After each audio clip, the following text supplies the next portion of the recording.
A third search for evidence in a quiet neighborhood in Carlisle. An 18-year-old accused of killing and burying her baby in her family's backyard. And today, no clear answers as to how the child ended up buried in the woods. TJ Parker is taking a closer look at the charges the child's mother faces and what happens next. TJ.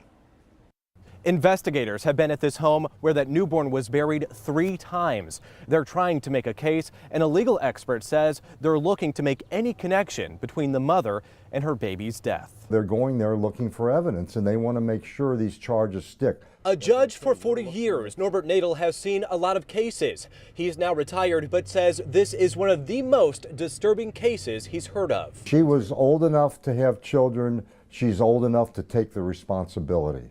The baby's remains were found in the backyard of Richardson's home on July 14th. This after investigators received a tip from a doctor she delivered a stillborn infant. After a second search, where investigators dug up soil samples and uncovered other evidence, she was arrested and charged with reckless homicide in the death of her baby. Warren County court records revealed later the baby was born alive. I think this young lady will probably and should be prosecuted for murder, probably aggravated murder. Nadel believes all the evidence points to her doing this intentionally. They may be looking at her cell phone, at any account she may have, any Facebook, anything to tie her together with the death of this child. Court documents show the baby died on or about May 7th.